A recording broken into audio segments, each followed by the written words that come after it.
All right, and here we go with block 4 of our first 4 blocks. So we're going to make this one right here this time. So in order to make this one, you need to have your square like you have always marked on the other 4. And then you're going to mark diagonal through so you have your center line marked. And I will show you why in just a second, but as usual, we are bringing up our bobbin thread. And I know it's a pain in the butt to bring up your bobbin thread every single time, but it makes your work so much more finished when you do. So you want to do that. Okay, and remember we're using our seam gauge, 1/4 inch in, because our needle is a 1/4 inch away from our foot.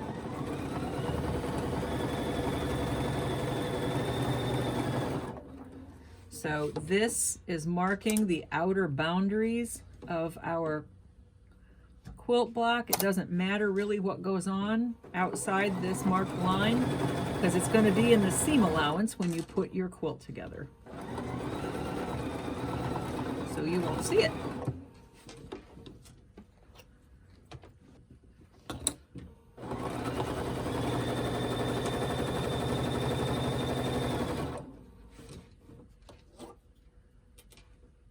And 1/4 inch. Okay, now for this particular one, I am going to stop right in that corner. Now I'm going to take the curved end of my ruler, put it up against my foot, and I'm going to take this 1/4 inch and I'm going to put it right at that center where the 2 lines cross. And I'm going to butt this ruler up against that. What that means is that when I come around that arc, my needle is going to end up right in that center square. So that's where I'm marking. So I'm going to stitch this. I'm going to stop right in that center square. Now I'm going to rotate this. And again, I'm going to take, now it's, the arc is facing the other direction. I'm going to take that 1/4 inch and I'm going to stop a 1/4 inch away from the outside corner. And I'm going to come right to that corner.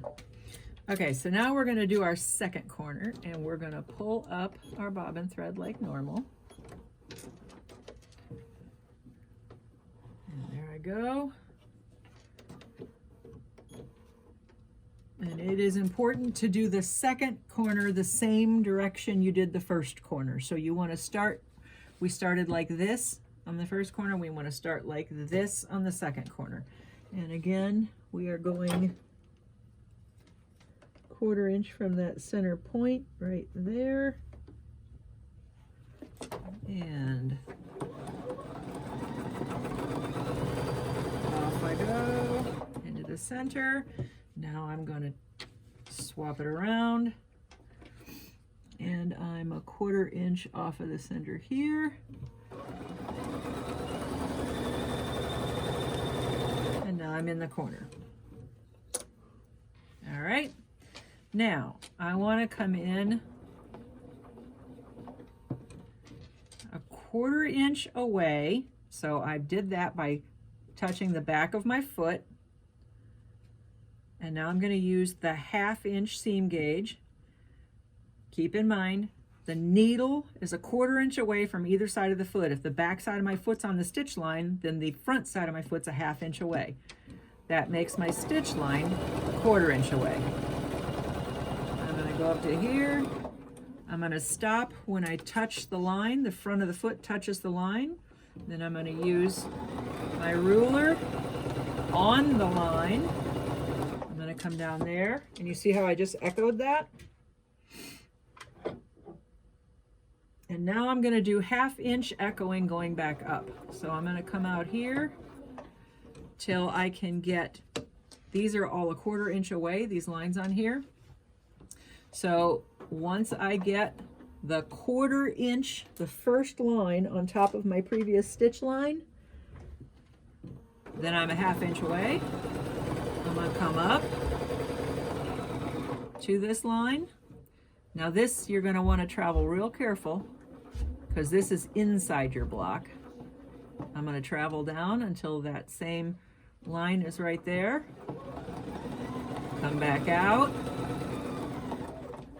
This doesn't matter so much because it's outside your block. And get that first line on my previous stitch line. Come back up.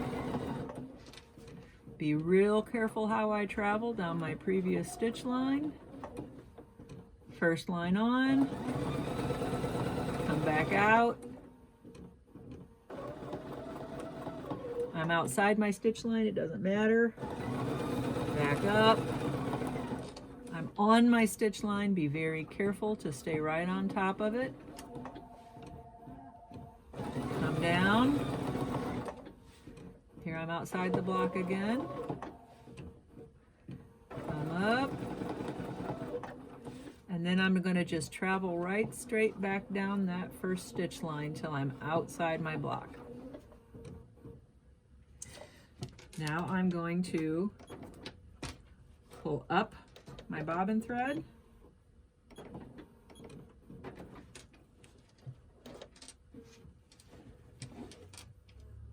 Get that up to the top side, and I'm going to repeat that for the other 3 sections. So first thing we did, back side of the foot, touching that stitch line, bring up my bobbin thread,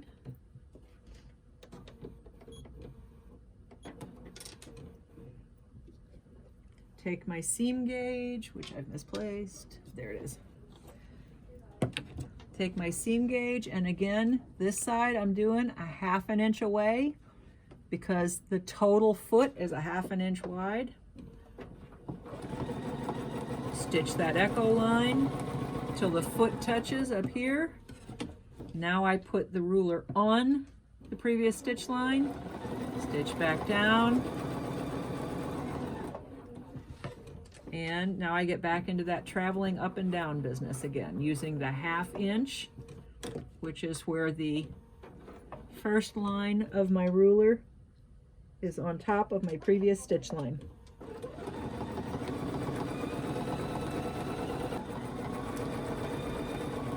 Be real careful in here because you're on your previous stitch line. And back out. Bring up your bobbin thread.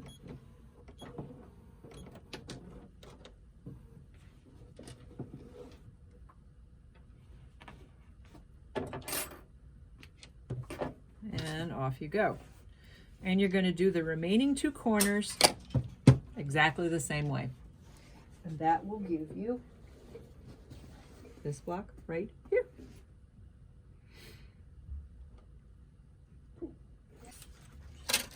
Okay, so now we've got our blocks done, and it's time to do some cleanup. We need to give them a haircut, basically. So we have all of these real long threads on here. I'm going to take a cinch side threading needle. They come in a packet like this. They have all different sizes of them. You cannot sew with these. So if you try to sew with these, this side where you thread it will catch and tear your fabric. That's not what these are for. These are for, you're going to take your thread, lay it on top of the needle, and poof, it's threaded. Then you're going to take your thread, run it underneath your quilt sandwich, and pull it through. And that buries all those threads. Then you don't see those anymore. Again, just lay it on there, slip it into the eye of the needle, and bury. And then what you get is a clean sandwich with no thread ends messing up your hard work. These are really handy. I use them on the long arm all the time. They are very nice and very easy to use. Because of the nature of them, they will break over time. That's why there's so many of them in the package. but that's all there is to cleaning up all those thread ends. And it just makes a very neat, professional, finished look. Like so. Okay, that's all we got for first month of ruler work.